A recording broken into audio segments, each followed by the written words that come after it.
Hello everyone, welcome to this video. Today we're gonna talk about 10 French words that have been adapted to the English language, and we will explore how these words are used in English. So, I am Jose Rodriguez and from English level number 5, and today we're gonna do this little video. We don't have light here in my zone, but it's okay. So let's start. Well, we'll see about pronunciation. We'll talk about pronunciation and also about the meaning of the word, whether it has changed or not.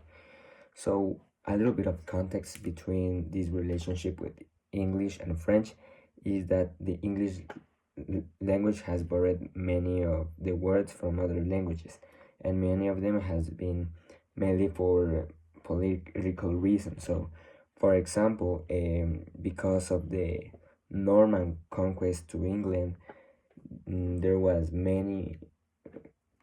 It was a great change, and it has like a really cultural significance that also made some of the language to mix. So this brought many French words into the English vocabulary. So yes, let's start with some of these words. I'm gonna talk about 10, and then I'm gonna see a little bit about the pronunciation and a little bit about conclusion. So first one is cafe. So in English, there's two adaptations, which is coffee and cafe, which means like cafe, a small restaurant where you can buy drinks and light meals, But in French, it means the place, and at the same time, it means the drink itself, which would be coffee. So yes, in French the pronunciation is slightly softer because French has this like tendency to lose some of the consonants, with like cafe, a little bit more like a ha sound. So the next word we're gonna have, it's entrepreneur. It's kind of hard to pronounce it in English, and in English means a person that starts a business, and in French it's exactly the same thing. So no significant difference between the meaning, but in the French pronunciation it sounds a little bit less harsh, like entrepreneur. Well, it's also not so different in pronunciation. The next one is ballet.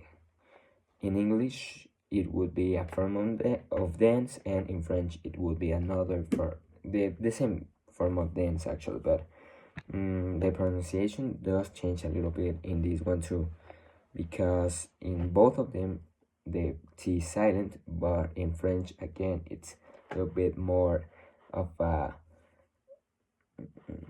of a smoother sound to say like that, like ballet, volley.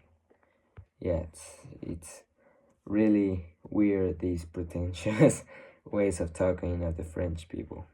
Then faux pas, faux pas in French would be like in English a fox pass. It would be a social mistake or a blunder. It has a little bit of common mispronunciation in English, and depending on whether you're gonna be like really strict with the pronunciation, you can have different results. Yes, in French it would be like faux pas, a little bit of a less harsh sound. Again, it's a really common, like a really common way of talking.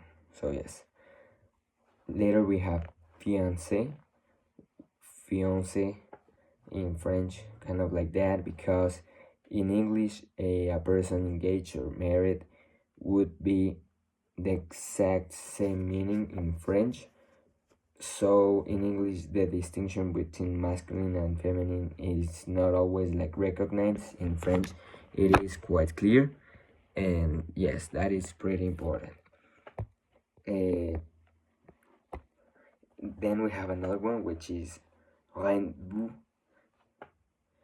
which would be like in the French of rendezvous, rendezvous, rendezvous. And in English, it's kind of more of a hard sound, would be rendezvous, rendezvous.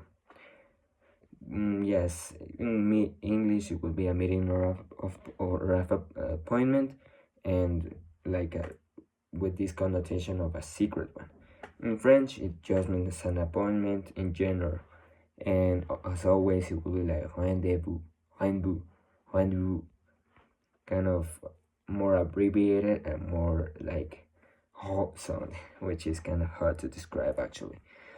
Then we have cuisine, cuisine, cuisine. The French words are kind of hard to pronounce in English and in Spanish because we have like really, especially in Spanish, it's very hard the sounds you talk. So yes, it will be kind of hard to get the sound of some of them. So in English, it's a style of cooking, but in French, it also means like kitchen, also kitchen. So yes, in English is kind of a more, oh yes, the cuisine, the French cuisine, for example, you will see it a lot. But in French, it just means like the place where you cook or the way you cook also. Then we have baguette. In English, baguette, just a long thin loaf of French bread, and in French it's the same thing because it is a pretty common bread around the world. Very loved bread. Yes, both of them are pronounced baguette. In English, may stress a little bit more of this, the second syllable, like baguette, and in French sometimes you will lose some of those consonants too. The next word we have is chauffeur. Chauffeur. Yes, depending on how strict you wanna pronounce these words, you can get more of a harsh sound like chauffeur, or a little bit of a more correct sound would be that would be a little bit more close to the French chauffeur. So yes, in English, a person who drives a car and makes a living out of it, a private car for someone else.